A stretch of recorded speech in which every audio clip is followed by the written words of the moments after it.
রাসূল কারীম সাল্লাল্লাহু আলাইহি ওয়াসাল্লাম বলেন, একটা মানুষ কবরে ঘুমাবে, ঘুম থেকে হাসর পর্যন্ত লম্বা 20 বছর সে ঘুমাবে। আর যখন সিংহের ফুঁক দেবে তখন সে বলবে, আফসোস আমার এই ঘুম থেকে জাগাইলো কে, আমার কেন উঠাইলো।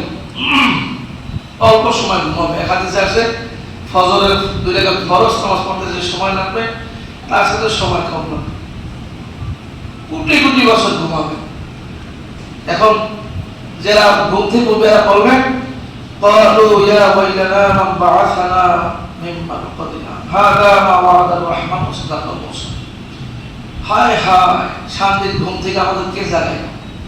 আর আমি ঘুমাইছিলাম, ঘুমটা ভালো, কি বল তৃপ্তি সহকারে ঘুম হয় না। চিন্তা করেন তো, কোটি কোটি বছর মানুষ ঘুমাবে আর বলবে ঘুম থেকে জাগাইলো কে আমাদের?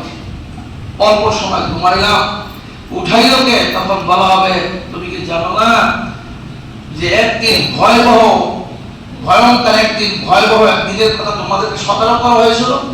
নবী রাসূলরা দুনিয়া আসলে তোমাদেরকে বলছেন যে এমন একটা দিন আসবে যে সিংহের ফুঁক দেবে, কেউ কবরে থাকতে পারবে না, সব বাহিরে আসতে হবে আল্লাহর সামনে। আল্লাহর সামনে সবার দাঁড়াইতে হবে, পুরো জীবনের হিসাব দিতে হবে। তখন বলবো সেই দিন, এই দিন। হ্যাঁ, সেই দিন কি এই দিন?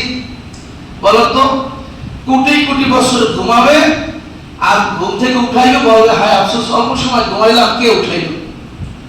আর নাফরমান কোটি কোটি বছর পাইবার মধ্যে আযাব ভোগ করতে থাকবে। আর চিন্তায় আফসোস, একটু মুহূর্তের জন্য আমাদের একটু আযাবটা কমাই দেন।